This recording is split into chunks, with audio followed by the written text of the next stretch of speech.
If you still think politics is a battle between left and right, globalism and nationalism, Trump and his enemies, then you're already outmatched.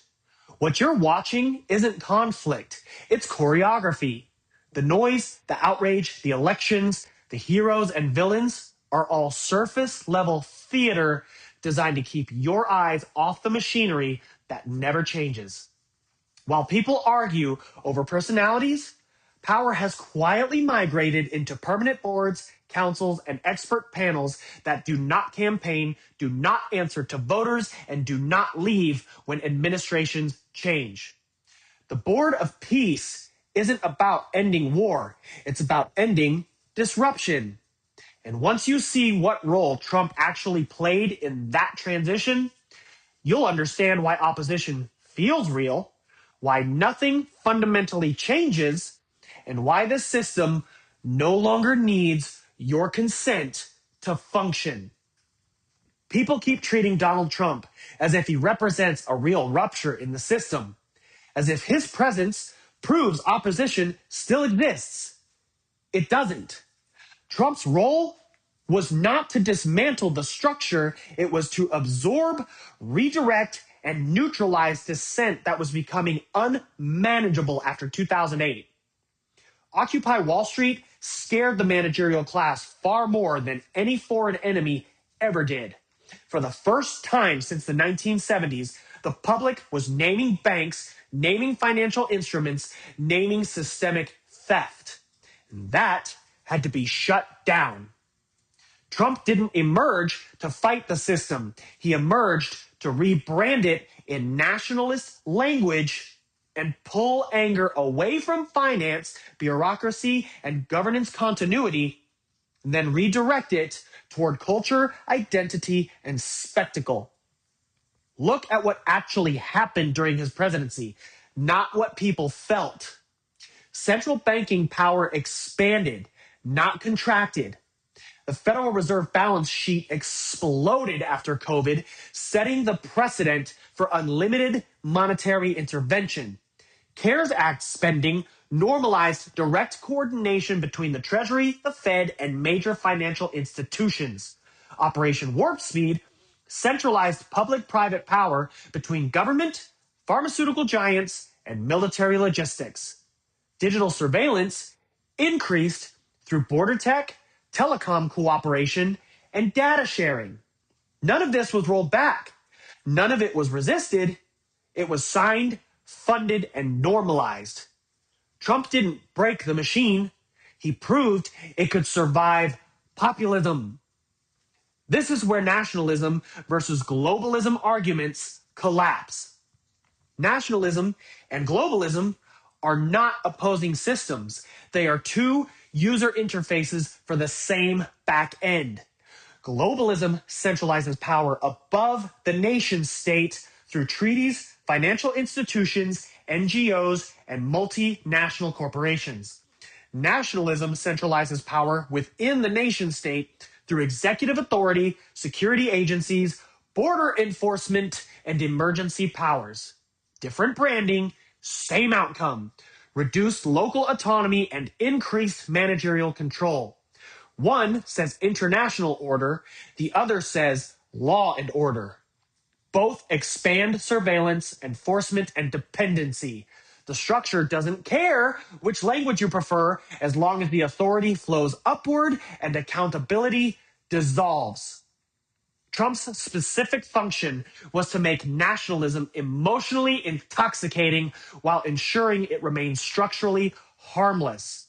Drain the swamp was never followed by dismantling the administrative state.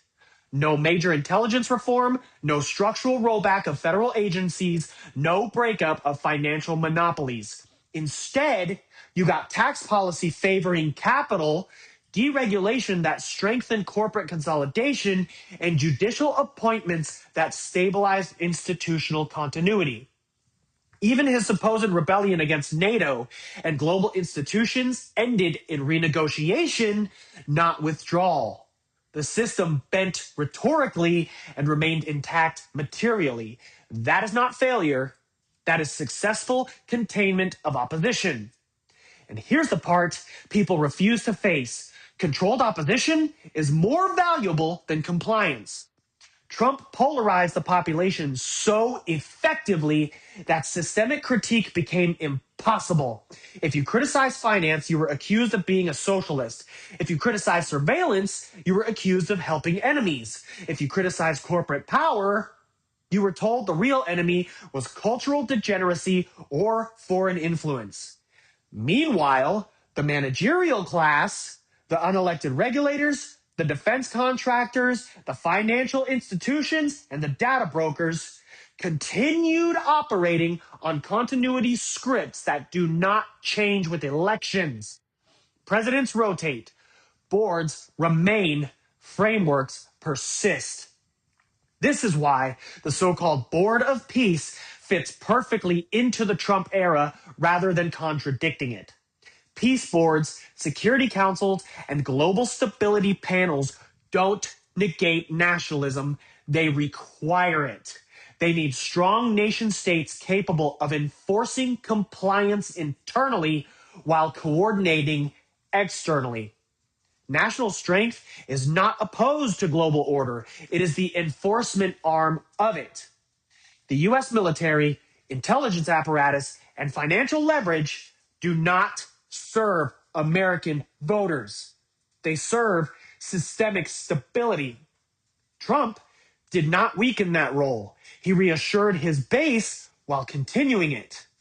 So when people say Trump is fighting globalism, what they really mean is Trump changed the story while the system advanced.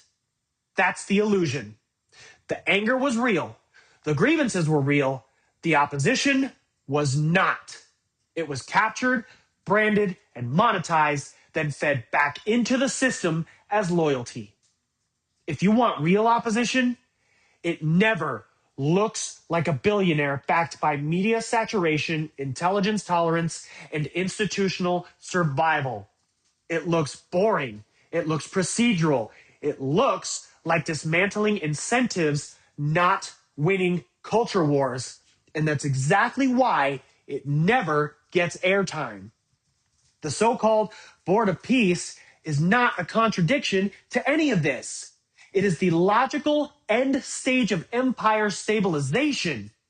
When an empire reaches the point where elections no longer produce meaningful policy divergence, where public trust is exhausted, and where conflict is constant but undesirable, power moves from charismatic leaders to permanent committees.